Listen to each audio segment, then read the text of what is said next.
चलो जी देखो, स्टार्ट करते हैं, है ना। अभी तक जितना हमने वैसे भी रिवाइज ही करा खाली।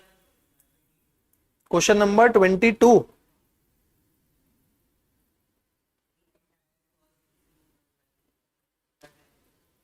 लेकिन इसमें ये है ना भाई, अगर प्रॉपर लॉग बन रहा है आपका, तो प्रॉपर लॉग बनने में तो जैसे वो 70% बिजनेस के लिए यूज हुई, जितना बिजनेस के लिए यूज हुई उसको हटा दो, बाकी का जो मेरा अमाउंट है वो पूरा पूरा टैक्सेबल हो जाएगा, उसमें कोई प्रॉब्लम नहीं है ना। कब आएगा वो, जब मेरे को लिखा ही नहीं है कि कितना ऑफिस के लिए हुआ कितना पर्सनल हुआ, उस केस में वो लगाऊंगा। ये प्रॉपर लॉग नहीं बन रहा, जब प्रॉपर लॉग नहीं बन रहा तब हमने इस वाले केस में देखो यही काम कर रखा था कि हमने कितना लिया था, अब 2400 लिया था। क्यों 2400 यहां पर हमने लिया था, इसके ऊपर वो कैपेसिटी दे रखी होगी क्वेश्चन में, है ना, 1.6 से ज्यादा है इसीलिए। पर यार अगर प्रॉपर लॉग बन रहे हैं, मुझे पता है ऑफिस के लिए इतना यूज हुआ, ऑफिस वाले को छोड़ो, पर्सनल वाला टैक्सेबल कर दो, है ना। यही तो बात है ना, प्रॉपर लॉग नहीं बनेगा जब मैं वो 1800 2400 देखूंगा। हाँ हाँ हाँ हाँ, वो पूरा इसलिए टैक्सेबल नहीं है क्योंकि जो गाड़ी है उसमें से ऑफिस पर्पस के लिए जो यूज हो रही है, एक बात सोच, ऑफिस पर्पस के लिए कोई चीज यूज हुई है ना, तो वो तो एम्प्लॉय ने सर्विस दे दी ना एक तरीके से ऑफिस के लिए, और उसके बदले उसे पैसे मिल रहे हैं, तो वो क्यों टैक्सेबल होगा हमारा, है ना। या तो ऐसा हो मुझे पता ही नहीं है ऑफिस के लिए कितना हुआ पर्सनल कितना हुआ, तब तो मेरे को रूल बता दिया 1800 2400 लगा दो। पर मेरे को पता है मैंने 10 दिन एम्प्लॉयर के लिए सैलरी में एम्प्लॉयर के लिए गाड़ी यूज करी, तो भैया वो जो मेरे को पैसा मिल रहा है वो फिर मैं अलग से टैक्सेबल थोड़ी ना करूंगा, है ना। ये वाला पार्ट है उसमें।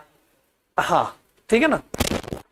कार एम्प्लॉय की थी, रीइंबर्समेंट एम्प्लॉयर कर रहा था, कार तो एम्प्लॉय की थी। एक सेकंड, ये आ क्यों नहीं रहा, हाँ आया, हाँ जी। इतना पार्ट हमारा हुआ। अब इसके बाद आगे चलना जरा,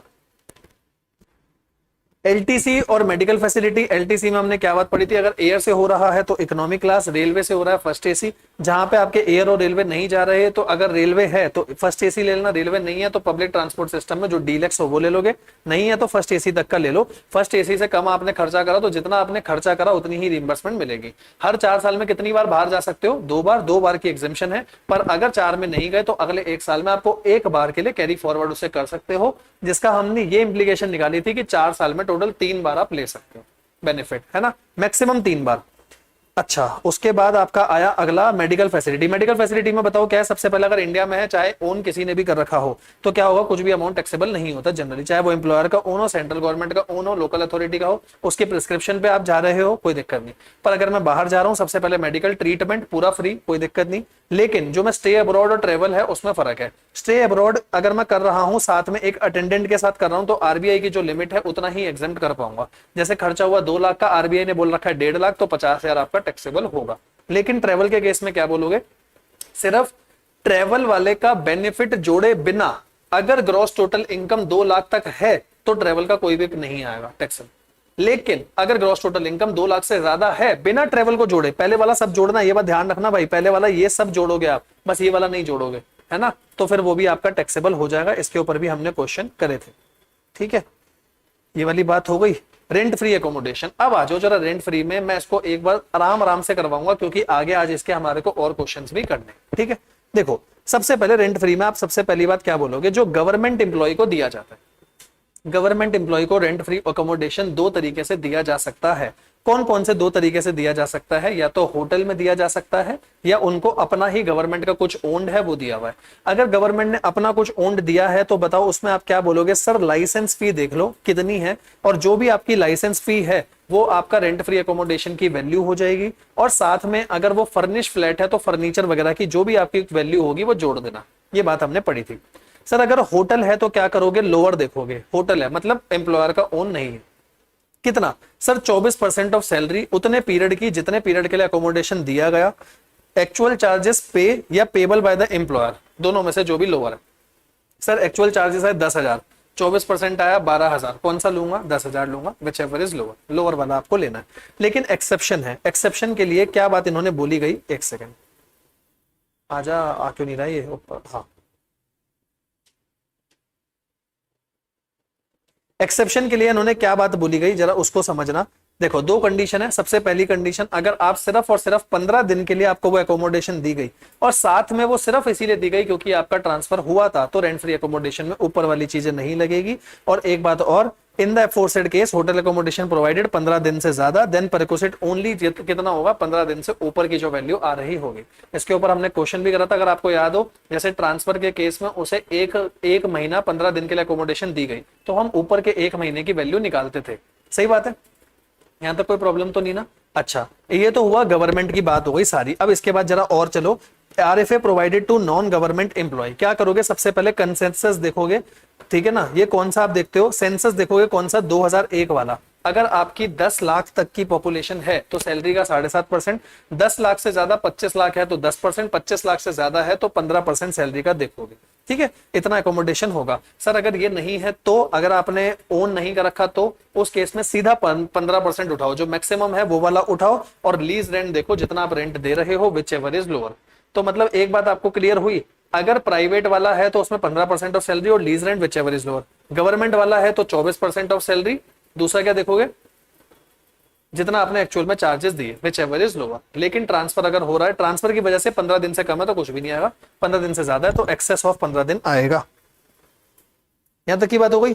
अब देखो इसके बाद सैलरी में क्या क्या चीजें आएंगी, सर इसमें बहुत सारी चीजें थी, बेसिक आएगा, डीए आएगा, डीए में वही अगर फॉर्मिंग पार्ट है तो बोनस आएगा, कमीशन आएगा, टैक्सेबल पोर्शन हर इंप्लॉय का आएगा, अगर आपको इंप्लॉय को कोई भी पेमेंट आई है तो वो भी आप साथ में लेते हुए चलोगे, ये भी आपको समझ में आ जाएगा, अगर आपको एक एम्प्लॉयर से मिली है तो, ठीक है, ये भी आपको समझ में आ जाएगा। क्वेश्चन नंबर 33, एक बार पहले क्वेश्चन नंबर 33 ट्राई करो, हमने 32 तक करे थे, एक बार 33 ट्राई करो, नहीं होता तो फिर मैं करवाता हूं आपको। सभी बच्चे ट्राई करेंगे।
डन। कमीशन लेते हैं हम सैलरी में, कमीशन लेते हैं इसमें सैलरी में, दिखाता हूँ।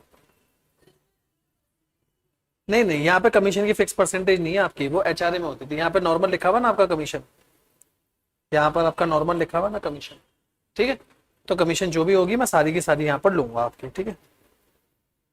अब देखो इसके बाद इस वाले क्वेश्चन में बस एक बात मार्क करना, क्या, fair rent accommodation not considered while calculating RFA, fair rent जो है अकोमोडेशन का वो आपको देखने की जरूरत यहाँ पर नहीं है।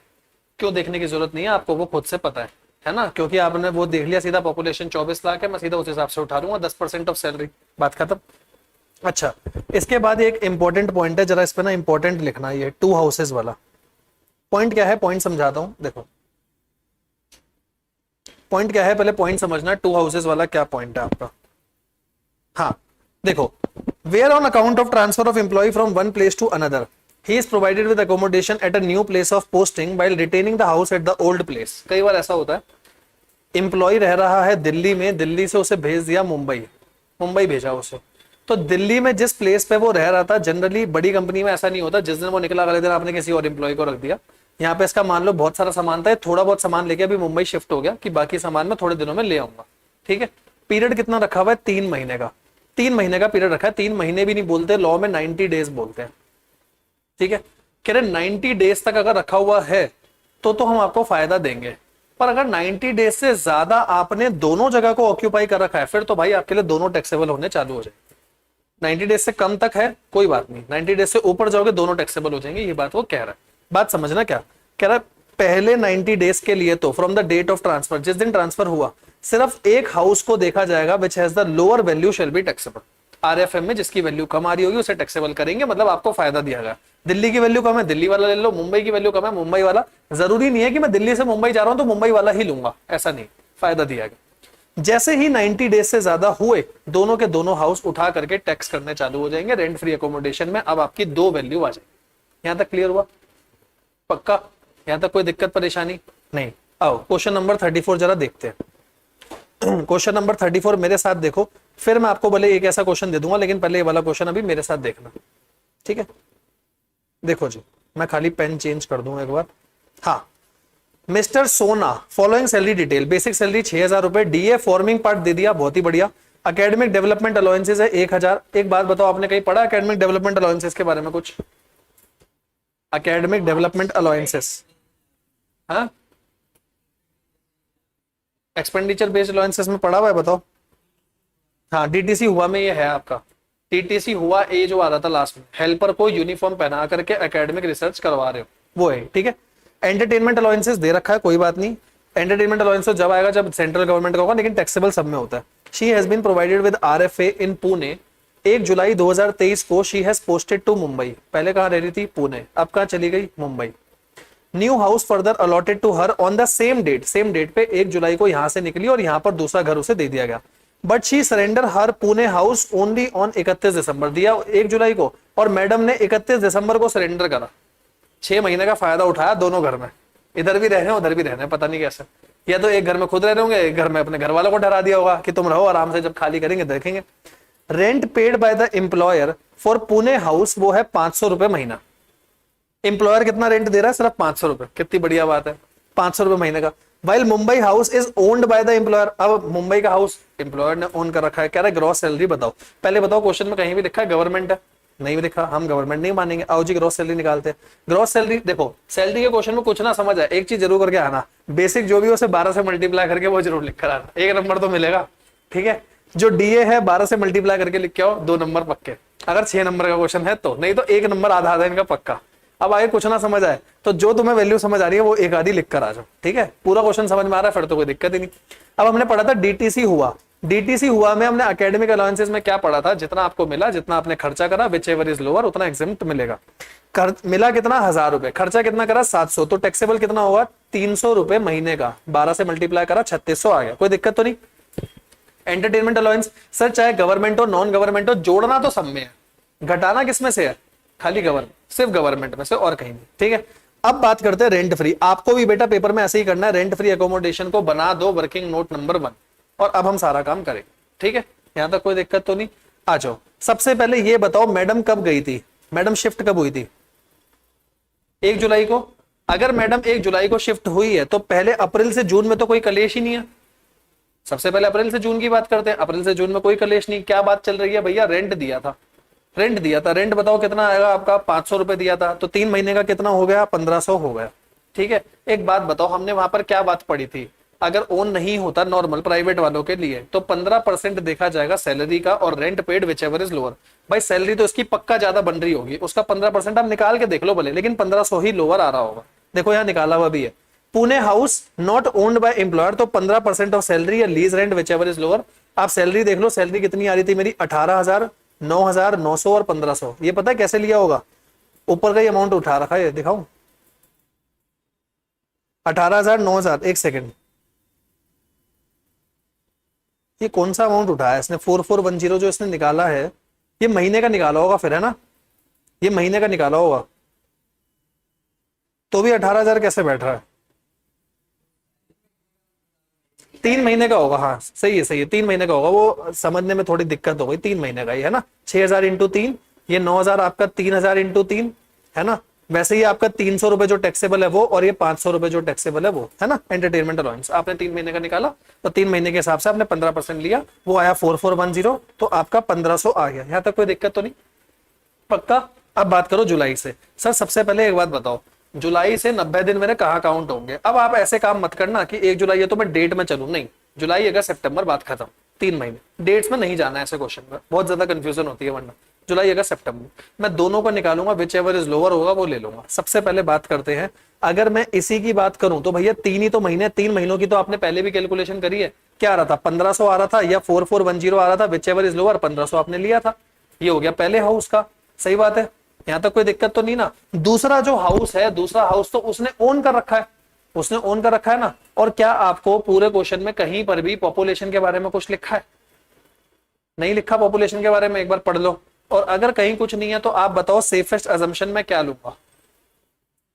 15% जो हाईएस्ट है वही लूंगा, क्योंकि आप खुद से तो नहीं मान सकते ना कि वहां की पॉपुलेशन कम होगी, और वैसे भी वो मुंबई जैसे शहर में जा रही है, पॉपुलेशन का तो सवाल ही नहीं उठता है ना। तो यहाँ पर आपने 15% निकाला या 4410, विच एवर इज लोअर 1500। यहाँ तक कोई दिक्कत तो नहीं? यहाँ तक कोई दिक्कत है तो बताओ, पक्का? यहाँ तक क्लियर? अब आ जाओ आगे। सर अक्टूबर से दिसंबर की बात करो, अक्टूबर से दिसंबर में तो दोनों आएंगे भाई, अक्टूबर नवंबर दिसंबर 3 महीने दोनों आएंगे, 1500 भी आएगा 4410 भी आएगा। अब तो सही बात है ना, फायदा जो देना था वो दे चुके, अब फायदा नहीं मिलेगा। अब दिसंबर के बाद उसने पुणे वाला घर छोड़ दिया तो सिर्फ मुंबई वाला आएगा जनवरी से मार्च तक। आप इन सबका टोटल कर लोगे, ये टोटल आप यहाँ ले लोगे, टैक्सेबल सैलरी आ गई। मुझे टैक्स लाइबिलिटी थोड़ी ना निकालनी थी, बस सैलरी निकालनी थी, मैंने निकाल दी। कोई दिक्कत परेशानी? हाँ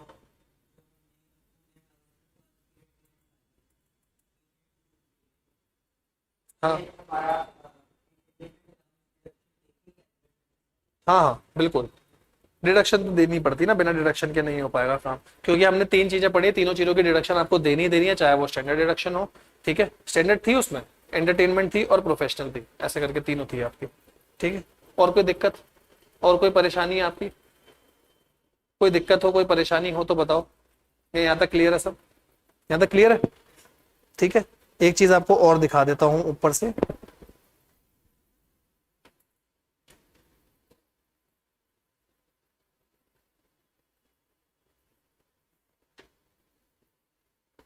ये देखो, आपको ये सब चीजें बस सैलरी में लेनी है, जब भी आप 15% निकाल रहे हो, कुछ भी निकाल रहे हो, बस ये चीजें लेनी है। इस टाइम पे डिडक्शन माइनस नहीं करोगे, लेकिन जब लास्ट में मैं टैक्सेबल सैलरी निकाल के दिखाऊंगा उसे, जब मैं माइनस करूँ, इस टाइम तक जब तक आरएफए की कैलकुलेशन हो रही है, जब तक कुछ माइनस नहीं हुआ, है ना।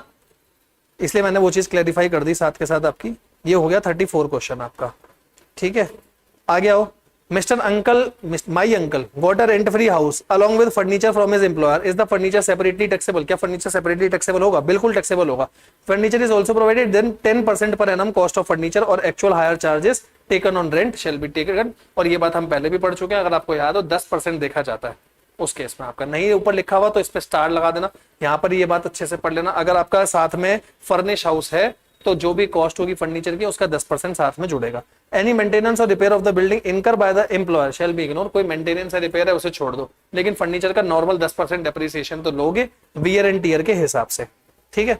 आगे देखो, if any amount is recover from the employee, अगर एम्प्लॉय से कोई अमाउंट रिकवर हो रहा है वो रिड्यूस कर देना, यहां तक तो कोई बात ही नहीं है। RFA is not taxable if the house is located in a remote area and it is provided to employee working at a mining site, onshore oil exploration site, project execution site, dam site, power generation site। अगर इनके लिए दिया जा रहा है तो आपका RFA taxable नहीं है। क्यों?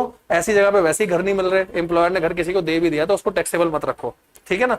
ये सारे जनरली आप ऐसे काम देख सकते हो जो आपको जमीन के अंदर जाके काम करने होते हैं, माइनिंग है, ऑयल एक्सप्लोरेशन है, कोई पावर जनरेशन हो गई वो सब, या कोई भी आप रिमोट एरिया में हो। रिमोट एरिया का मतलब जहाँ पे बेसिक फैसिलिटीज वगैरह नहीं होती। आप में से कितने लोगों ने पंचायत सीरीज देखी भी हो? देखी है पंचायत सीरीज? नहीं देखी?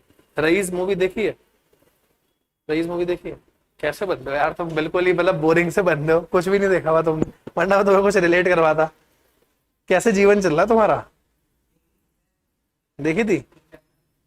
अच्छा, आओ जी, क्वेश्चन करते हैं हम। आप पहले 35 36 ये दो क्वेश्चन निपटाओ, 35 करो पहले तो, फिर आगे के बाद में करेंगे, पहले 35 क्वेश्चन करो, MCQ है।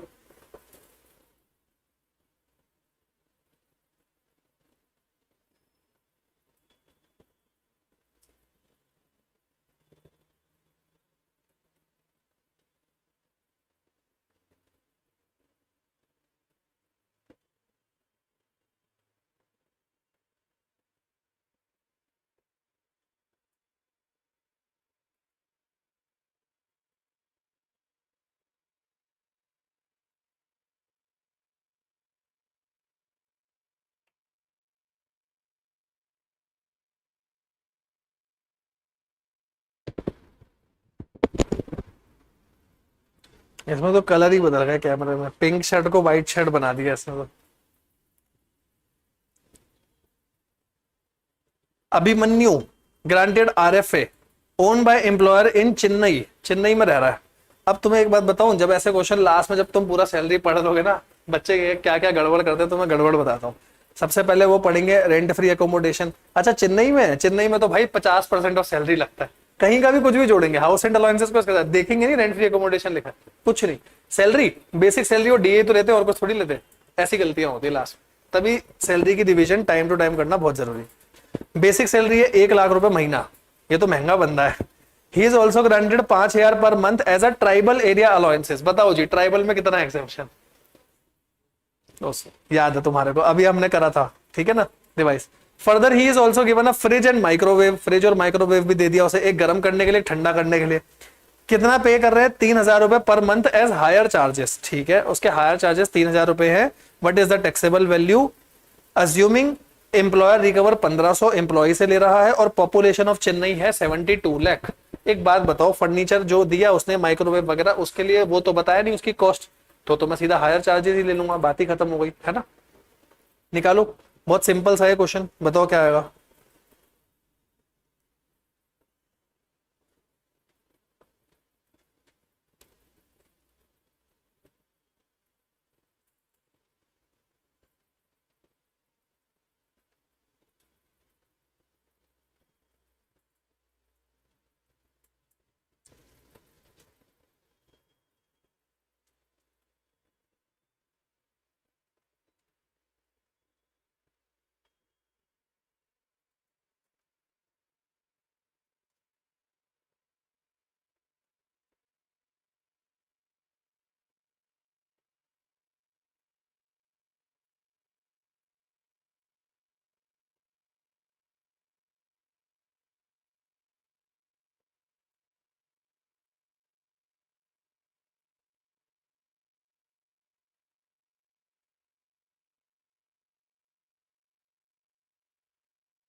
मजा आ जाएगा जिसने क्वेश्चन कर दिया, मस्त क्वेश्चन है बड़ा। करो करो ट्राई करो।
हुआ।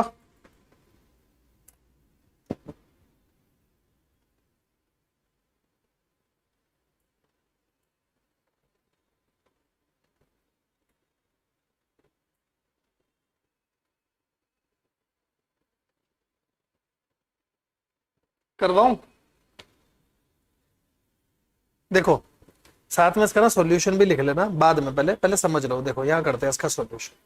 सबसे पहले तो आप क्वेश्चन ध्यान से पढ़ो, क्वेश्चन ने बोला क्या है। Sir what is the taxable value of the perquisites. क्या मेरे से सैलरी पूछी है टोटल? नहीं, तो सैलरी की बात मत करना, परकोसेट्स की बात करना। देखो उसका पॉपुलेशन है 72 लाख, मतलब सिंपल सी बात है 15% ऑफ सैलरी आएगा। यहां तक कोई दिक्कत तो नहीं ना? पक्का 15% ऑफ सैलरी, 15% ऑफ सैलरी।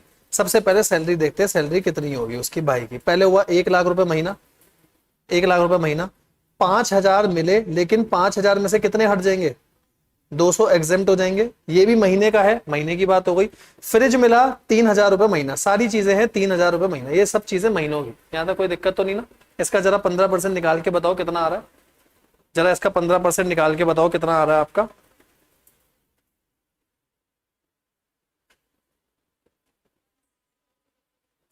164040। वैसे बताओ ना, मतलब 10,000, 12,000, 16,000 क्या आ रहा है? 16-17 हजार के आसपास आएगा शायद। 16,170। यहां तक कोई दिक्कत तो नहीं? ये आपका पर मंथ है, यहां तक कोई दिक्कत तो नहीं? साथ में यहां तक आपने ले लिया, आपने एक सेकंड, आपने यहां पर क्या क्या चीजें ली? ये ले लिया, 5,000 रुपए ले लिया, ठीक है। इसमें 3,000 भी जोड़ेंगे हमने, ये 3,000 माइक्रोवेव के है ना। अच्छा, हायर चार्जेस है 3,000 रुपए, तो ठीक है वो भी हर, अच्छा लेकिन इस 3,000 को एक बार बताओ ना, मैं 15% के साथ थोड़ी लूंगा। हाँ एक सेकंड, अब निकालना। 1,48,100 रुपए का 15% निकालना, 1,48,100 का 15%, 15,720। ये आया पर मंथ। अब इसके साथ एक बात बताओ, 3,000 रुपए भी तो आएगा पर मंथ, हर बार का 3,000 रुपए पर मंथ होगा, ये वाला फर्नीचर वाला, ये जुड़ेगा। लेकिन साथ में 1,500 रुपए तो मेरे को मिल रहे हैं, तो 1,500 रुपए महीने हटा दो, है ना। एम्प्लॉय से मिल रहा है 1,500, कितना आया? 70,220 एक महीने का, तो 12 महीनों का कितना हो गया? 12 से मल्टीप्लाई करो इसको। हाँ, 2,06,640। अगर ध्यान से देखो तो क्वेश्चन मुश्किल नहीं था। पता है यहाँ पर सबसे बड़ी गलती जो मैं अभी यहाँ पर दोबारा आप लोगों के लिए करके दिखाई, ये 3,000 आप ऊपर सैलरी में मत जोड़ना, क्योंकि अगर मैंने सैलरी में जोड़ा फिर तो आप उसका खाली 15% ले रहे हो। ये चीज नहीं लेनी है ना। जितना सैलरी का वो अलग, हर महीने का जो ले रहे हो वो अलग, जितना उससे रिकवर हो रहा है वो माइनस करके फिर आपका अमाउंट आ जाएगा। बाकी नहीं है क्वेश्चन में कुछ। आपको पता है क्वेश्चन बहुत नॉर्मल था, लेकिन एक बार में चल। और पता है अगर आपने वो लिया, मतलब अगर उसे अंदर लिया, तो पक्की बात है इन तीनों में से कोई ना कोई एक ऑप्शन आ रहा होगा। तो बी ऑप्शन, ये कौन सा, सी, बी ऑप्शन आ रहा होगा। फिर यही सबसे बड़ी गलती होती है, वो जानबूझ के ऐसे ऑप्शन देगा जहां पे बच्चा गलती करेगा, तभी तो खेलेगा आईसीआई आपके साथ। आओ जी 36 क्वेश्चन करो, ये नोट भी कर लो साथ में, और 36 क्वेश्चन करो, आपको करना 36।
रीइंबर्समेंट ऑफ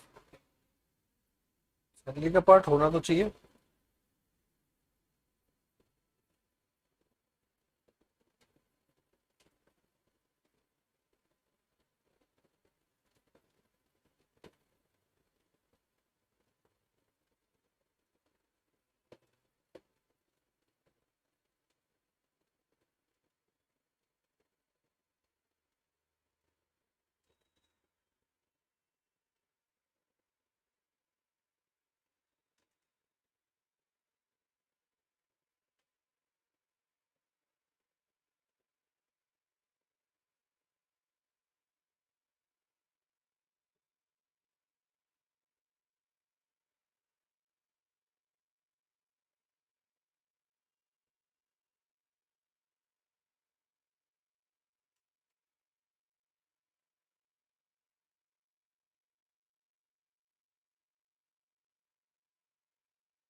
हुआ।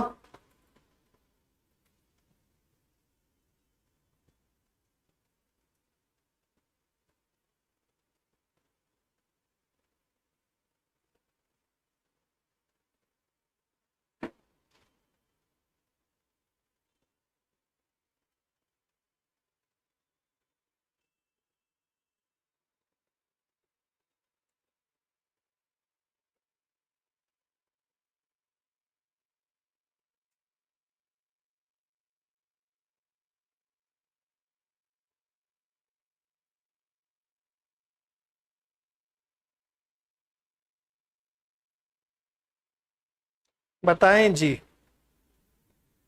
हुआ। मनीष कह रहा है कराओ जी। आओ जी, आओ जी। देखो सर, ऐसा थोड़ी होता है, नॉर्मल नॉर्मल क्वेश्चन तो आप करा देते हो, गंदे गंदे क्वेश्चन हमें दे देते हो। देखो जी, मिस्टर करण, कौन है mister Karan? Receive during the previous year ending 31 March 2024 emoluments consisting of basic pay. Emoluments का मतलब कुछ नहीं होता, मेरे को इतना इतना ये सब मिला। 186,000 बेसिक पे मिला, ठीक है। इसके बाद और क्या मिला? स्पेशल अलाउंसेस मिला 24,000 का। रीइंबर्समेंट ऑफ मेडिकल एक्सपेंडिचर मिला 12,400 का, यहां तक कोई दिक्कत नहीं है। His employer provided a rent free furnish flat in Calcutta, ठीक है ना, रेंट फ्री फर्निश फ्लैट दिया है। अच्छा जी, रेंट फ्री है। Lease rent of the furnish flat कितना? 50,000। Sum of the household appliances provided to Karan with effect from 1 June, ध्यान रखना भैया कब से दिया गया? 1 जून से। Is owned by the employer, cost है 66,000 की। बताओ कॉस्ट दे रखी है, क्या करोगे? 10% के हिसाब से निकालोगे और 1 जून से निकालोगे। एंड डब्ल्यूडीबी एज ऑन 1 अप्रैल 2023 वो ये दे रखी है 19,620। सर डब्ल्यूडीबी काम की है मेरे लिए? फीस? मैं भाई तुम ना बताते नहीं हो, मतलब कैसे बच्चे हो यार, कम से कम बताओ तो सही कि सर फ्रीज हुआ हुआ है, मैं बोले जा रहा हूँ, मार्क करे जा रहा हूँ, अपने में ही मगन रहते हो, ऐसा थोड़ी होता है। देखो मिस्टर करण, दोबारा से देखो एक बार पूरा, ऐसे नहीं समझ आएगा। Mister Karan receive during previous year emoluments मिले। क्या एमोलमेंट्स मिले? सबसे पहले बेसिक पे मिला इतना, स्पेशल अलाउंस मिला, स्पेशल है तो किसी स्पेशल पर्पस के लिए होगा, टैक्सेबल होता ही है। मेडिकल एक्सपेंडिचर की रीइंबर्समेंट मिली, आरएफएम फ्लैट दिया गया कलकत्ता में। लीज रेंट है 50,000। कुछ हाउस होल्ड अप्लायंसेस भी दिए गए 1 जून से, जिसकी कॉस्ट 66 थी। डब्ल्यूडीवी चल रही है इतनी। मुझे एक बात बताओ, क्या डब्ल्यूडीवी काम की है? सोच के बताओ। नहीं, हमने तो सर जहां पढ़ा वहां कॉस्ट का 10% पढ़ा, ये डब्ल्यूडीवी क्यों दे रहा है? आपको गुमराह करने के लिए दे रहा है, सिंपल सी बात है। वो तो चाह रहा है ना बच्चा गुमराह हो जाए, पर बच्चा अच्छा बच्चा नहीं होगा गुमराह। एम्प्लॉयर पे 10,000 annually as hire charges for air condition installed in the flat, ठीक है ना, जो एयर कंडीशन है उसके हायर चार्जेस भी दे रहा है। Employer does not own the flat, बताओ क्या लगेगा? सैलरी का 15% और दूसरा lease rent which ever is lower. साथ में जो ये फालतू की चीजें दी गई, फर्नीचर फर्नीचर, वो तो अलग से आएगा ही हमारा, कोई दिक्कत वाली बात नहीं। Compute the value of perquisite if Karan is a government employee. पहला तो सर करण गवर्नमेंट एम्प्लॉय आ गया, ठीक है। And 5500 is the licence fee of unfurnished flat. Sir अगर 5500 अनफर्निश फ्लैट की लाइसेंस फी है, अब हम क्या करें? आप बताओ क्या करें? सिविल परक्विजिट होगा। आओ चेक करते हैं, आओ जी पहला केस चेक करते हैं सबसे पहले, फिर आगे एक एक करके आराम आराम से आगे बढ़ेंगे। देखो सबसे पहली बात सबसे पहली बात, Karan is a government employ, value of, आपको इसी तरीके से लिखना है। अगर आता है क्वेश्चन तो थोड़ा सा प्रोविजन एक्सप्लेन करके फिर लिखना है। जिस क्वेश्चन में प्रोविजन एक्सप्लेन नहीं करना होगा मैं आपको खुद बता दूंगा, रेसिडेंशियल स्टेटस में करना है, यहाँ करना है। पर मान लो क्वेश्चन आया बड़ा सा कि टैक्सेबल सैलरी निकालो, जब कोई प्रोविजन एक्सप्लेन नहीं करना होता, नॉर्मल क्वेश्चन करना होता है। ठीक है, देखो, value of perquisite shall be equal to the licence fee which would have been determined by central और state government in accordance with the rules frame, जो रूल होंगे। 5500 की मेरे को लाइसेंस फी दे रखी है, टैक्सेबल होगी अनफर्निश्ड फ्लैट के लिए, यहां तक की कोई दिक्कत। सर हाउस होल्ड अप्लायंसेस का कितना ले, भैया ध्यान से एक बात पे ध्यान से, इधर एक सेकंड, यहां पर ध्यान से इस पे लगाना, 66,000 पे एरो लगा के लिखना, हम हमेशा कॉस्ट लेंगे, हम WDV नहीं लेंगे। ठीक है, इस बात पे अच्छे से लगाना हाईलाइट करके। ठीक है, अब समझो आगे। अच्छा सर 10/12 क्यों करा, भैया आपको दिया ही 1 जून से था, अप्रैल मई में थोड़ी ना था। अगर अप्रैल मई में नहीं है तो मैं क्यों लगाऊंगा, है ना। तो VAT ईयर तो महीने के हिसाब से लगता है ना। 10% पर महीने का था, ये आया 5500। एयर कंडीशनर था, उसके हायर चार्जेस दे रखे थे एयर कंडीशन के, वो लगा लेंगे, ये हो गया इतना। और साथ में मेरे को 5500 लाइसेंस फीस के थे, ये 15,500 यहां से आए, तो टोटल हो गए 21। कोई दिक्कत कोई परेशानी है तो बताओ, बहुत नॉर्मल सी बात है, सिंपल सी बात। ये देखो इस केस में लाइसेंस फी दे रखी थी, लाइसेंस फी है, साथ में जो इलेक्ट्रॉनिकल अप्लायंसेस मिले जितने महीनों के लिए यूज करे उसका 10% के हिसाब से ले लो, बहुत सिंपल। और एक चीज और लेनी है, क्या, जल्दी से बताओ, एक चीज और क्या लेनी है, एयर कंडीशनर के हायर चार्जेस, बस लाइसेंस फी आप ले चुके हो। अब अगला question, Karan is the managing director of XYZ P limited. P क्यों देते हैं बताओ, पी का मतलब है, ये नीचे क्यों नहीं आ रहा, पी का मतलब प्राइवेट होता है भाई, ठीक है ना, ऐसे ही लिख रहा हूं, वो तो नीचे तो आ नहीं रहा, पता नहीं क्या हो गया उसे, एक सेकंड देखूं, अब आ जाए शायद, ओहो चलो ठीक है, नहीं आ रहा तो कोई बात नहीं, आ गया, ठीक है ना। अगला, करण क्या है, मैनेजिंग डायरेक्टर है, पी लिमिटेड मतलब प्राइवेट लिमिटेड। एम्प्लॉयर ने घर नहीं खरीद रखा, बताओ क्या करोगे। सर 15% ऑफ सैलरी देखेंगे, दूसरा देखेंगे जितना आपने हायर चार्जेस या जो भी दिया वो देखेंगे, विच एवर इज लोअर होगा वो ले लेंगे। 15% करो, किसका करोगे, 1,86,000 और 24,000। 186 क्या था आपका बेसिक, 24,000 क्या था स्पेशल अलाउंस। क्या इसके अलावा उसे और कुछ मिला है, क्वेश्चन पढ़ के देख लो, और कुछ उसे मिला नहीं। आपके सामने क्वेश्चन ले आता हूं, देखो जी, उसे क्या मिला, ये मिला, ये मिला। अब बात आती है रीइंबर्समेंट ऑफ मेडिकल एक्सपेंडिचर, मैंने कोई खर्चा करा, मेडिकल का खर्चा करा, रीइंबर्समेंट मिला, ये कौन सा परक्विजिट है, मॉनेटरी टर्म्स में है, मेरी सैलरी में नहीं है, मॉनेटरी वालों को मैं नहीं लेता, नॉन मॉनेटरी सब लेता हूं, मॉनेटरी वाला नहीं लूंगा, ठीक है ना। ये वाली बात थी जिसपे केशव तेरा डाउट आ रहा था, डाउट क्लियर हुआ पक्का। अब आ जाओ आगे, ठीक है ना। तो आप एक काम करो, एक काम आपको बताता हूं, वो करो इसके साथ, ताकि आपको ना हमेशा इसको ना किसी और पेन से, इसको किसी, अरे आ जा यार, ये क्यों मजे ले रहा है, हाँ इसको ना किसी और पेन से ऐसे हाईलाइट करके अलग से लिख लो, it is a monetary perk, ये मॉनेटरी पर्क है। और अगर ये मॉनेटरी पर्क है तो ये हमारा नहीं आएगा, किस में नहीं आएगा ये बताओ, सैलरी में नहीं आएगा। ऐसे प्लीज लिख लेना ताकि आपकी ये गलती पेपर में ना हो।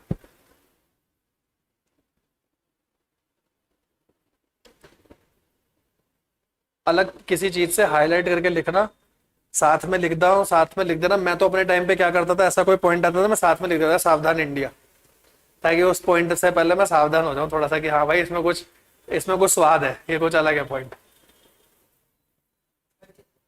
आगे देखो, अब आपने इसका करा 15% और लीज रेंट कितना दिया था भाई बताओ, लीज रेंट कितना दिया था बताओ, 50,000 का लीज रेंट दिया था, विच एवर इज लोअर, है ना। तो which ever is a lower वाली वैल्यू ले लिया आपने पहले 31,500, लेकिन सर साथ में फर्नीचर भी तो जा रहा ना, फर्नीचर के 15,500 भी तो है ना, ये निकाले अभी आपने फर्नीचर के 15,500, ये तो लोगे। अब ये तो चाहे गवर्नमेंट एम्प्लॉय हो चाहे प्राइवेट एम्प्लॉय हो, इसका तो फर्क ही नहीं पड़ता। सारा कलेश किसका था सर, यहाँ पर आप ले रहे थे लाइसेंस फी, यहाँ पर आपको लेने पड़ेंगे ये 31,500, बस यही तो चीजें अलग अलग हुई है ना, कोई दिक्कत तो नहीं पक्का, यहां तक कोई दिक्कत, मनीष शाहिद कोई दिक्कत। आगे चलो अगला देखो, इसके बाद थर्ड वाला, does it make any difference if Karan has been provided a hotel accommodation throughout the year, tariff being 1,44,000 per annum. Hotel accommodation दी गई उसे पूरे साल के लिए, होटल की अकोमोडेशन। सर 15 दिन से ज्यादा है, ठीक है देखते हैं, क्वेश्चन देखते हैं। Karan is provided accommodation in hotel, hotel में दी गई, मतलब पहली बात तो ओन नहीं है, कितना लगना चाहिए सैलरी का 24%, या जो हायर चार्जेस है विच एवर इज लोअर, आप निकाल के देख लो। सर 24% सैलरी आपको थी, 24% निकाला 50,400, और वैसे आ रहा है 1,44,000 which ever is lower 50,400। Sir हमने यहाँ पे ये तो नहीं चेक करा 15 दिन वाली बात, भाई क्वेश्चन में कहाँ लिखा है ट्रांसफर के लिए, कहीं नहीं लिखा, हम चेक भी नहीं करेंगे। अगर क्वेश्चन में लिखा होता वो ट्रांसफर के लिए कहीं जा रहा है तो बताओ मैं कितने महीने का निकालता, अब की बार मैं 11.5 महीनों का निकालता हूँ, 15 दिन हटा देता ना, आधा महीना हटा देता, लेकिन ऐसा क्वेश्चन जनरली वो नहीं देता। तो इस क्वेश्चन में सबसे मजे की बात आपने क्या सीखी, बस एक ही बात थी जो सबसे मजे की थी, वो कौन सी, रीइंबर्समेंट ऑफ मेडिकल एक्सपेंडिचर है तो वो सैलरी में नहीं है, क्योंकि अगर आपने वो सैलरी में लिया सारा क्वेश्चन खत्म है। आपको एक और बात बताऊं, जब मैं अपने टाइम पे पढ़ता था, एक दो बातें, टैक्स में ना लगभग जब तक आपका पूरा टैक्स खत्म होगा आप करीब करीब 400 से 500 क्वेश्चन बहुत आराम से सॉल्व कर चुके होंगे। आप वैसे ही देख लो, हर क्वेश्चन, हर चैप्टर में 40-50 क्वेश्चन तो है, अगर मैं सारे एमसीक्यू वगैरह सब मिला दूं। इसके अलावा आपको क्वेश्चन बैंक भी मिलेगा जिसमें पास्ट ईयर के सारे क्वेश्चन है। मान लो उसमें आधे क्वेश्चन रिपीटेड भी हों, आधे और भी होंगे, तो आप टोटल इतने क्वेश्चन सॉल्व करोगे अपने। मुझे एक बात बताओ, फाउंडेशन आप लोग देके आ चुके हो, आपको पता है इंटर में हर पेपर में बस एक ही दिन की छुट्टी है, ये बात आपको पता है। क्या मैं वो 1 या 1.5 दिन में पूरा का पूरा टैक्स अच्छे से रिवाइज और ये 400 से 500 क्वेश्चन रिवाइज कर सकता हूं? क्या ये प्रैक्टिकली पॉसिबल है? पॉसिबल नहीं है, नहीं पॉसिबल है।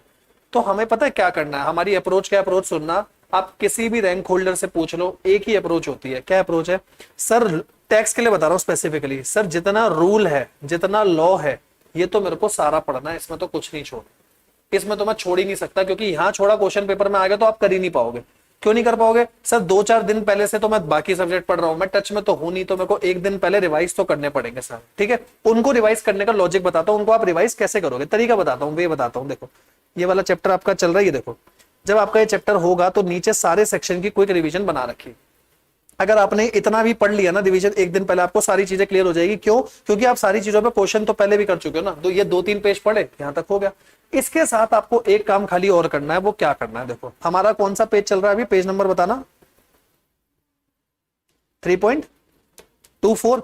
देखो मैं आपके इस पेज पे आ गया, ये रहा। हमें क्या करना, हमें हर क्वेश्चन में क्वेश्चन को इंपॉर्टेंट कभी भी मार्क नहीं करना, उस क्वेश्चन का जो इंपॉर्टेंट पॉइंट है बस वो मार्क करके रखना। जैसे इस क्वेश्चन में इंपॉर्टेंट पॉइंट था ये वाला, और कुछ नहीं है इंपॉर्टेंट, मुझे पता है, अगर मेरे को ये पता है तो मैं बाकी क्वेश्चन आराम से देख सकता हूँ, कोई प्रॉब्लम नहीं।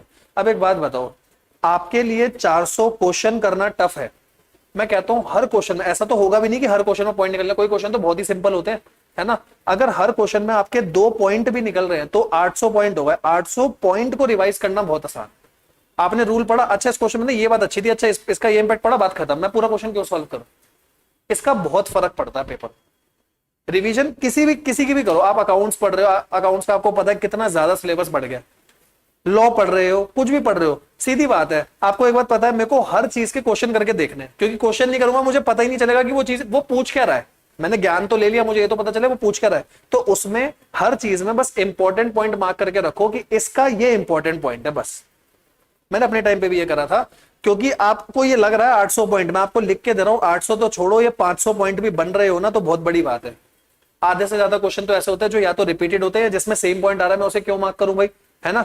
और कोई ऐसा क्वेश्चन भी हो सकता है जिसमें 4-5 इंपॉर्टेंट पॉइंट आ रहे हो, वो पूरा क्वेश्चन इंपॉर्टेंट हो, तो बस आपको वो करना है लास्ट टाइम पे, रूल सारा पढ़ना है, पेपर में जाना, क्योंकि इतना टाइम ही नहीं है। अगर मैं सारी चीजें करने बैठूंगा, मुझे पता है मेरा आधा कोर्स भी नहीं होना। तो अपना रूल सारे करो, इंपॉर्टेंट क्वेश्चन, इंपॉर्टेंट पॉइंट करो, कोई इंपॉर्टेंट क्वेश्चन है वो करो। तो अपनी ये आदत ना आज से बना के चलो, आप चाहे कुछ भी पढ़ रहे हो, उसमें जो चीज आपको इंपॉर्टेंट लग रही, दूसरे सामने वाले बंदे के हिसाब से मत करना। जैसे मेरे हिसाब से मुझे ये चीज लगी, ठीक है, आपको भी चीज लग रही, ठीक है। इसके अलावा सर मुझे लग रहा है ये 10 वाला पॉइंट ना मैं भूल जाऊंगा, 10/12 वाला, आप मार्क कर लो अपने लिए। हर एक बंदे का अपने अपने वाली बातें हैं कि उसको क्या लग रहा है, उसके अकॉर्डिंग क्या चीज होगी, ऐसे आप वो मार्क करके रखो। और इसको भी क्या करो, जैसे आपने मान लो एक बार चैप्टर पूरा हो गया, एक बार पूरा चैप्टर करके आपके 60 पॉइंट ऐसे निकले, मुझे एक बार बताओ, जब इसका टेस्ट होगा, एक बार तो घर में पढ़ोगे ना, तो ये 60 के अपने आप क्या 40 पॉइंट नहीं हो जाएंगे? पॉइंट वो धीरे धीरे अपने आप ही कम होते जाते हैं, क्योंकि मैं बार बार पढ़ूंगा तो आधे तो उसमें ऐसे पढ़ूंगा, अबे ये तो मेरे को याद है, अब इसको छोड़। लेकिन उसके बाद भी कुछ ऐसे पॉइंट है, हाँ ये मैं भूल सकता हूँ, बस उसको मार्क करके रखो, अपने आप चीजें हो जाएंगी। इस हिसाब से चल रहा हूं, ठीक है। दूसरा, ये तो आपके यहाँ पे तो सारे के सारे सोल्यूशन है।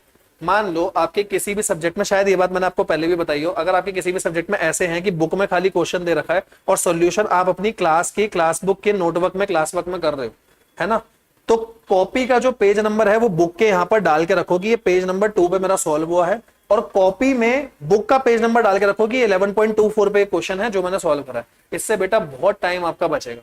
लास्ट में जाके मैंने कोई चैप्टर खोला, मुझे पता है मुझे इसके 4 क्वेश्चन करने, आपने देखा अच्छा इसके आगे ये कॉपी का पेज नंबर लिखा है, कॉपी का पेज नंबर खोला, सीधा रिवाइज करा, बात खत्म। वरना क्या होता है, हम पन्ने पलटते रह जाते हैं, आपको पता ही नहीं लगता अच्छा ये क्वेश्चन यहाँ है वहां है। उससे क्या होता है, एंजाइटी क्रिएट होती है। यही तो रीजन है एंजाइटी क्रिएट होने का। और एंजाइटी जब एक बार अंदर आ गई बस फिर तो आपके 1-2 घंटे कहाँ गए आपको भी नहीं पता चलेगा। तो आज से मेरे को मेहनत करनी है उस 1.5 दिन के लिए कि उस 1.5 दिन में मैं अपना टाइम कितना बचा पाऊंगा। आपको पता है ये पेजेस वाली चीज से ना मैं आपको लिटरली बता रहा हूँ, सीए फाइनल में मेरे 3 घंटे रिवीजन के बचे थे। सीए फाइनल का कोर्स बहुत बड़ा है लेकिन मैंने हर एक का पेज नंबर क्वेश्चन के साथ मार्क करके रखा था। मुझे ये क्वेश्चन करना है, ये कॉपी के इस पेज पे खोला करा खत्म। उससे आपको कॉन्फिडेंस आता है। अरे आधा घंटा हुआ मेरे 4 क्वेश्चन निपट गए, वरना क्या होगा मैं ढूंढता रह रहा हूँ, आधा टाइम तो उसमें जा रहा है। इन चीजों को सुधारो और कुछ नहीं है। एक बार बताओ ना, जो रैंक ला रहा है वो अलग क्या कर रहा है यार, पढ़ तो वो भी यही रहा है, बस क्या है वो रिवीजन बार बार उन्हीं चीजों की कर रहा है। और हम क्या कर रहे हैं, जो नॉर्मल बंदा होता है, नॉर्मल बंदा क्या करता है, क्वेश्चन देखा एक ही क्वेश्चन को 4 बार कर रहा है जो उसे आता है। अब जो आता है उसकी रिवीजन बार बार करके क्या मिलेगा, जो इंपॉर्टेंट पॉइंट है उसकी रिवीजन करो, आगे बढ़ो, इस तरीके से काम। ठीक है, ठीक है जी। चलो बेकार का आपको बहुत बड़ा लेक्चर दे दिया मैंने, आओ आगे चलते हैं इसके बाद। ठीक है, अब आपका 37 क्वेश्चन नंबर 37 देखो क्या क्वेश्चन है। Miss Nina submit the following information which she get from ABC limited regarding her salary. Salary के रिगार्डिंग उसे बिलीव ये चीजें देखते हैं क्या क्या। सर बेसिक सैलरी है 11,000 महीने की, सिटी कंपनसेटरी अलाउंसेस दिया हुआ है, ठीक है। चिल्ड्रन एजुकेशन अलाउंसेस 3 चिल्ड्रन का दिया हुआ है 400 रुपए महीने का। सबसे पहले क्या करूंगा, 400/3। ये तो वैसे 100 से ऊपर आ रहा है तो मेरे लिए कोई दिक्कत वाली बात नहीं होगी, लेकिन अगर ये 100 से नीचे आता तो क्वेश्चन घूम सकता था, है ना। चलो आगे, रीइंबर्समेंट ऑफ मेडिकल एक्सपेंस। अब बताओ क्या करोगे, रीइंबर्समेंट ऑफ मेडिकल एक्सपेंस। अभी तो ये पड़ा हुआ है, सैलरी में तो आएगा ही नहीं, तो अब मैं इसको मार्क नहीं करूंगा यहाँ पे, है ना। यहां तक की बात हो गई। She was entitled to HRA. अच्छा जी, एचआरए भी दे दिया इस बार। आगे देखो, एचआरए दिया कब से, 1 अप्रैल से लेकर 31 अगस्त तक। शी वॉज पेइंग रेंट 7,000 रुपए महीना, हाउस इन दिल्ली, दिल्ली में हाउस था, और 1 सितंबर से उसे एकोमोडेशन दे दी। देखो मजे की बात, देखो क्वेश्चन में दोनों डाल दिए। अगस्त तक आपका एचआरए चल रहा था। एचआरए का मतलब पता ना, आप अपने घर में रहो, हम तो पैसे दे रहे हैं। दूसरा, अगस्त तक हो गया, चलो अब हमारा घर बन चुका, अब हमारे घर में आके रहना चालू कर दो, एम्प्लॉयर ये कह रहा है, ठीक है। बिज the company was paying rent 5,000 रुपए, कंपनी चार्ज 1,000 रुपए as a rent for accommodation, compute the gross salary. मजेदार क्वेश्चन, खाली इसमें एक पॉइंट इंपॉर्टेंट है, क्या, HRA plus rent free accommodation साथ में आ जाना। दूसरा, अगर आपको नहीं पता, सिटी कंपनसेटरी अलाउंस, हमने सर कहीं नहीं पढ़ा इसकी कोई लिमिट, तो बेटा नहीं पढ़ी तो कोई बात नहीं ना, पूरा टैक्सेबल कर दो, बात खत्म। जो कहीं नहीं पढ़ रखा वो पूरा टैक्सेबल होगा। सिर्फ याद क्या करना है, जो फुली एग्जेम्प्ट है वो 3-4 नाम, जो बहुत ही बेकार से नाम है, वो वैसे भी कहीं नहीं देखने को मिलेंगे आपको, बाकी तो सब टैक्सेबल है। यहां तक कोई दिक्कत तो नहीं। करें क्वेश्चन, देखो सबसे पहले सर बेसिक सैलरी ले लो 12 महीनों की, चलेगा। सिटी कंपनसेटरी पूरा ले लो, चलेगा। सर ये 400 रुपए मिल रहा था, लेकिन 100 रुपए 2 बच्चों का 12 महीने का एग्जेम्प्ट हो जाएगा, तो 2400 आ गया, यहां तक कोई दिक्कत नहीं। पर अगर यही अमाउंट 400 की जगह 270 होता, तब क्वेश्चन में ज्यादा मजा आता, क्योंकि उसमें एग्जेम्प्ट कितना होता, 180 एग्जेम्प्ट होता, 200 नहीं होता। इस पर हम बात कर चुके। Reimbursement of medical expenses, sir 25,000 तो यहाँ ले रखा है, कोई बात नहीं, अभी लेते हैं। हमारे को आरएफए की सैलरी में नहीं लेनी थी बात, है ना, अभी देखेंगे आगे। आगे आओ, working note number 1, working note number 2। सबसे पहले बात करते हैं एचआरए की। सबसे पहले एक्चुअल एचआरए कितना मिला, 6,000 रुपए मिला 5 महीनों के लिए। 5 महीने कौन से आएंगे, अप्रैल मई जून जुलाई अगस्त, ठीक है। Rent paid minus 10% of salary. Sir यहां पर 10% में हम क्या क्या लेते थे, अगर आपको याद हो बेटा, सिर्फ बेसिक लेते थे और सिर्फ डीए लेते थे, याद है ये बात। डीए तो है ही नहीं, बचा बेसिक, आपने बेसिक ले लिया, 50% लिया, तीनों में से जो लोअर आया आपने लोअर ले लिया। एचआरए मिला था 30 और एग्जेम्प्ट हुआ 27,500, 2500 का आपका टैक्सेबल आ गया। यहां तक कोई दिक्कत परेशानी है तो बताओ, यहां तक कोई दिक्कत परेशानी, सर यहां तक कुछ नहीं है। अब बात करते हैं आगे आरएफए की। क्योंकि कंपनी ने ये ओन नहीं कर रखा, तो हम दो चीजें देखेंगे कि कंपनी कितना पे कर रही है और सैलरी का 15%। सही बात है, बिल्कुल सही बात। आओ सैलरी का 15% निकालो। सैलरी का 15% कितने महीनों के लिए, 7 महीनों के लिए। तो 7 महीने की सैलरी कैलकुलेट होगी। देखो बेसिक 7 महीने का लिया, सिटी कंपनसेटरी लिया, चिल्ड्रन एजुकेशन लिया। अब देखो मेडिकल एक्सपेंस लिया, नहीं लिया। आरएफए की सैलरी में नहीं लेना मेरे को, लेकिन भाई जब मैं टोटल सैलरी निकाल रहा हूं तो वहां पे तो रीइंबर्समेंट वो भी आएगी ना मेरी, इसीलिए ऊपर यहां दिखाई थी, है ना। इससे ऊपर वाले क्वेश्चन में क्या था, सिर्फ मेरे को आरएफए का अमाउंट निकालना था, इसीलिए मैंने वो नहीं दिखाया। पर इस क्वेश्चन में तो मैं ये दिखा रहा हूं, ग्रॉस सैलरी कितनी आएगी, तो उसमें तो मैं दिखाऊंगा। ये वाली बात क्लियर हो गई बिल्कुल, यहां तक कोई प्रॉब्लम तो नहीं। कोई डाउट है तो बता दो, अगर कोई डाउट क्लियर है यहां तक बिल्कुल, ठीक है। अब देखो ये आपने निकाला 15% और 7,000, ये 5,000 रुपए आपने 7 महीने के पे करे, विच एवर इज लोअर। तो इन दोनों में से लोअर निकाल लो, जितना लोअर आ रहा है आपका, है ना। कितना लोअर आ रहा है भाई,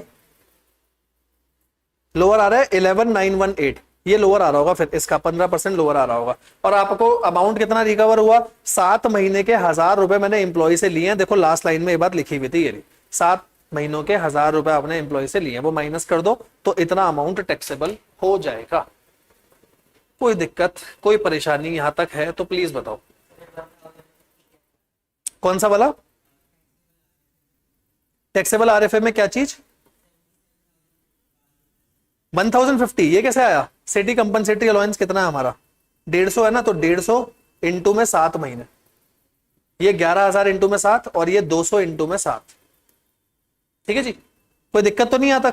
सर 200 क्यों? 200 तो एग्जाम था भाई, टोटल 400 था ना, 400 में से 200 एग्जाम, तो 200 टैक्सेबल। कोई दिक्कत परेशानी? आराम से तसल्ली से क्वेश्चन देखना, देख लो, एक ऐसा क्वेश्चन दूंगा, अगर आपको समझ में आ जाए तो बताओ। पहले ये बताओ समझ में आया नहीं आया? हाउस एंड अलाउंस ऐड करा तो ये रहा हाउस एंड अलाउंस। आरएफए में नहीं लेते, आरएफए की सैलरी में नहीं लेंगे। आरएफए की सैलरी में आपको हाउस एंड अलाउंसेस ऐसे कुछ लेने की जरूरत नहीं होती। ठीक है, क्योंकि बताऊं क्यों नहीं लेने की जरूरत?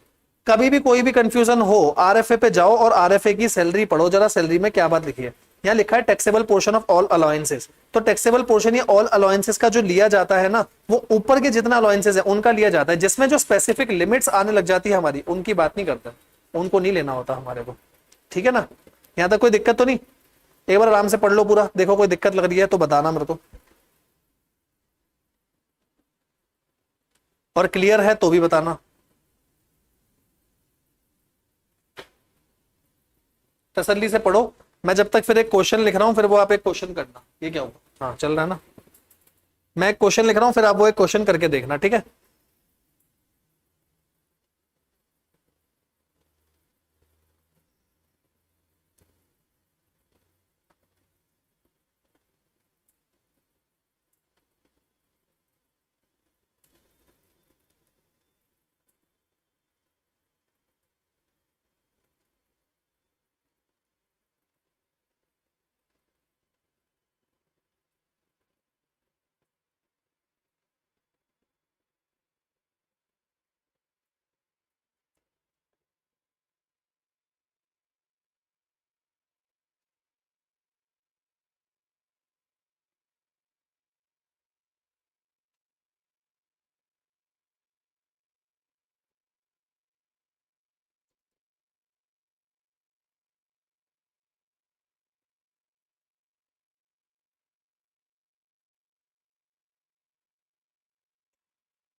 लिखना चालू कर देना अगर आपको वो समझ में आ गया हो तो। ठीक है,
एक सेकंड रुकना बस।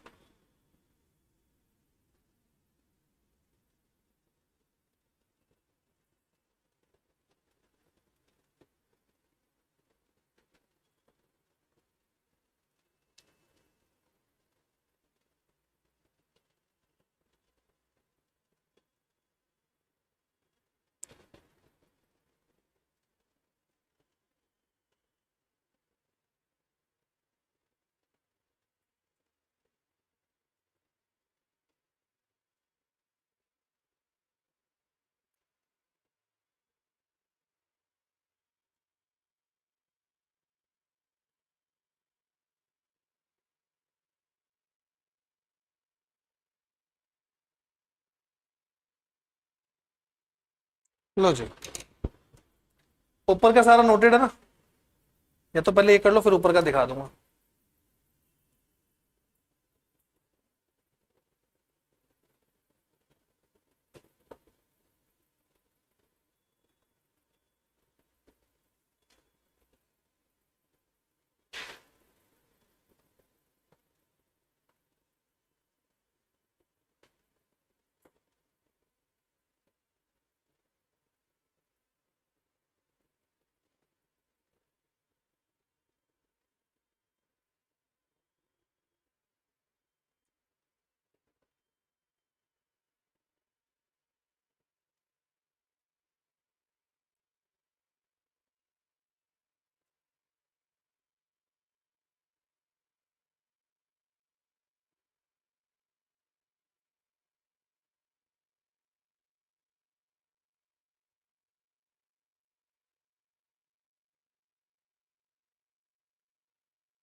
करेंट ऊपर का क्वेश्चन नोट हो गया पूरा? नहीं हुआ तो एक बार दिखा रहा हूँ, एक बार ये लो, ऊपर से पहले इतना नोट कर लो। इतना नोटेड है सारा? इतना नोटेड है ना सबका? ठीक है, इसके बाद ये नीचे इतना, हाँ ये लो, करो एक बार जरा। अब मैं फ्रीज कर रहा हूँ, बाद में फ्रीज हटाऊं तो बता देना कि फ्रीज हटा दिया, हटा दो मतलब। ठीक है, करो जी, जल्दी जल्दी करना। मेरे हिसाब से पूरा क्वेश्चन सेम ही है।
बताओ क्वेश्चन सेम है पूरा या क्वेश्चन में कुछ अलग है?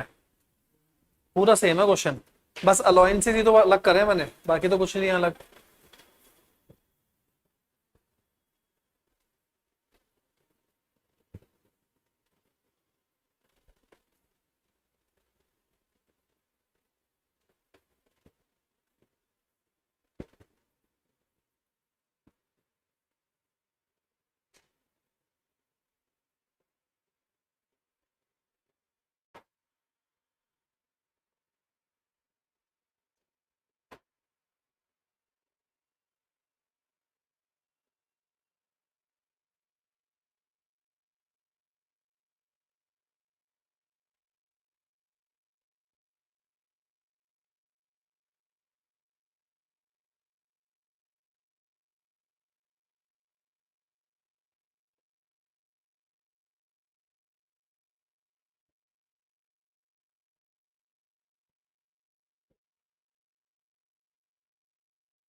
चाहे तो बुक के सॉल्यूशन की भी हेल्प ले लो, उससे भी पता चल जाएगा कि इस स्टेप्स में हमें चलना है।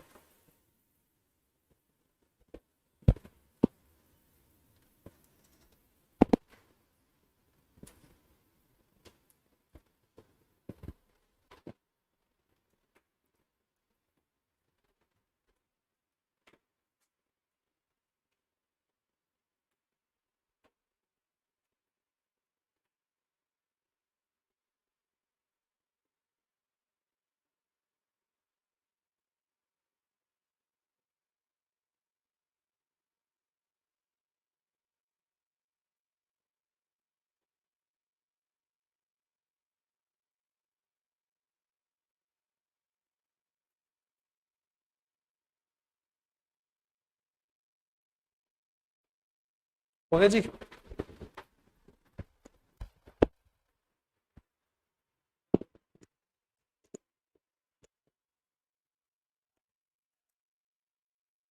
RFA नहीं ला रहा है?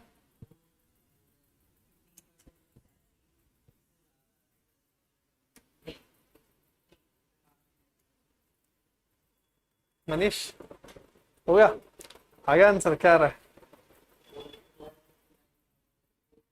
चलो चेक कर दे अभी। सही निकाला होगा वैसे तो।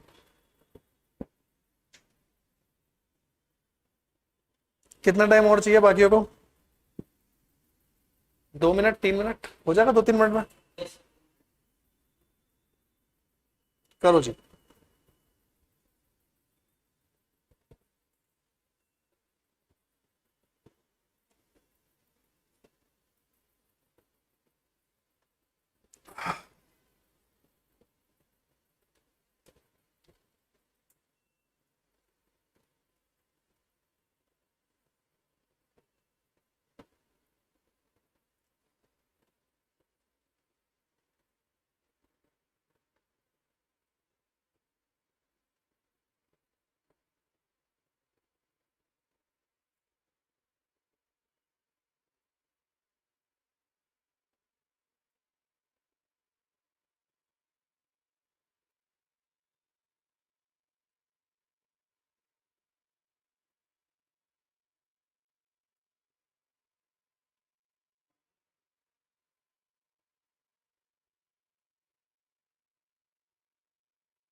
हाँ जी, कहाँ तक पहुंची गाड़ी?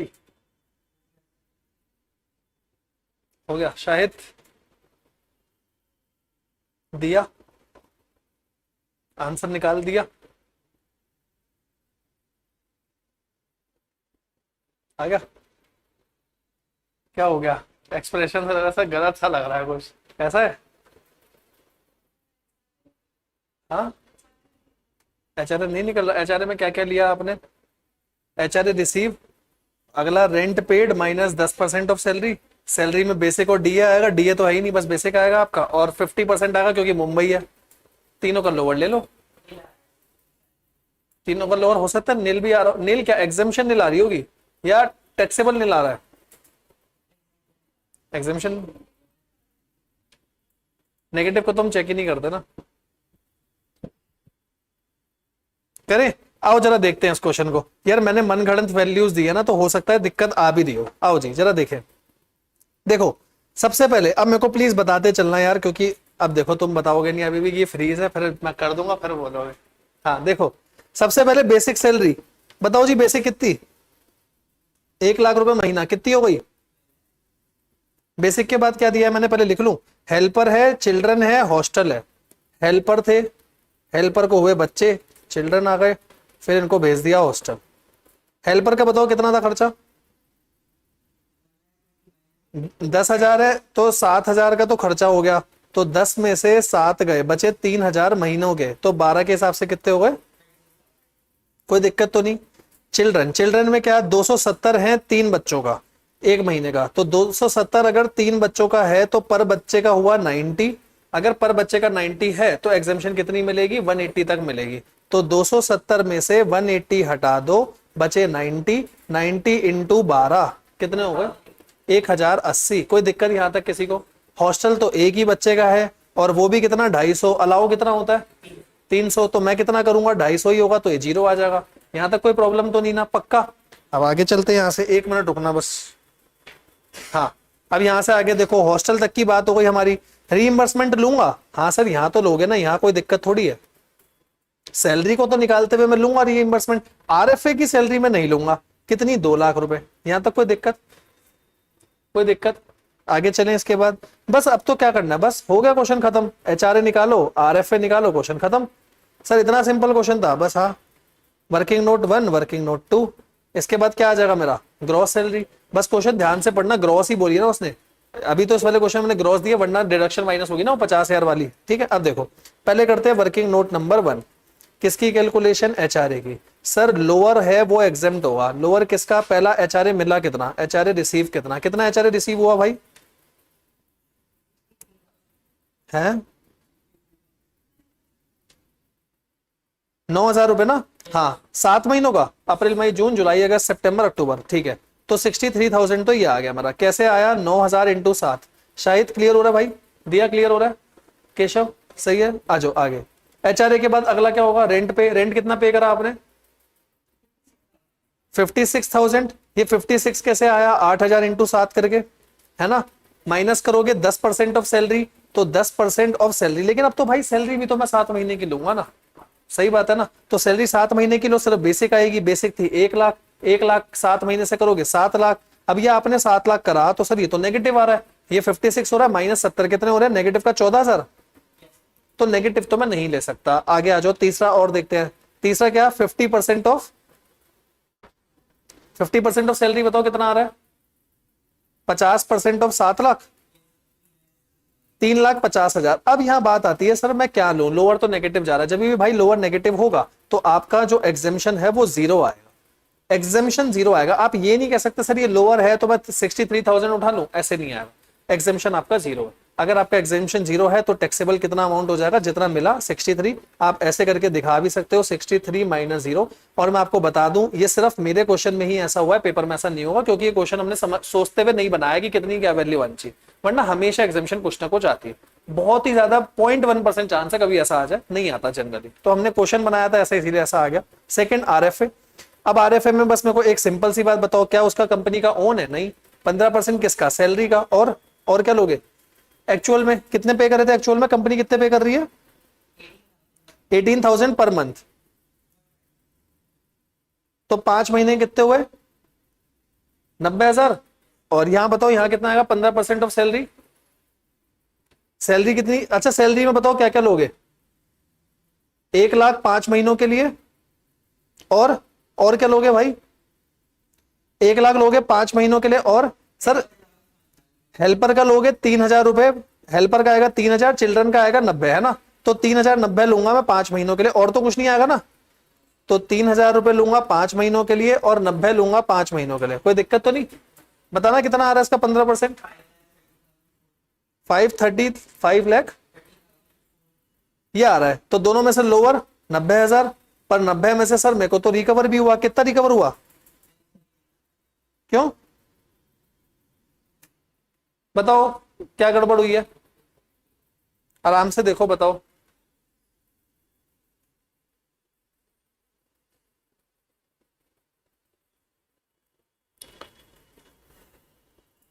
हाँ, ये थोड़ी आएगा, ये तो आपने 15% निकाल के बताओ।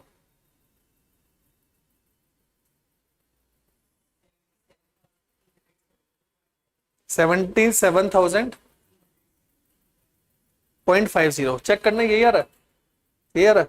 तो 77,317.5 माइनस क्या करोगे, जितना रिकवर हुआ, रिकवर कितना हुआ 12,000 रुपए महीने का, 5 महीने का कितना 60,000, 60,000 माइनस करो कितना बचा 17,317.5, RFA आ गया 17,317.5। किसी को कोई दिक्कत परेशानी नहीं। अब आप कर लो ग्रॉस सैलरी कितनी आ रही है, 12 और 2 14, 14 लाख, 14 और 15 लाख के आसपास आ जाएगी वैल्यू, 297.50, 397.50।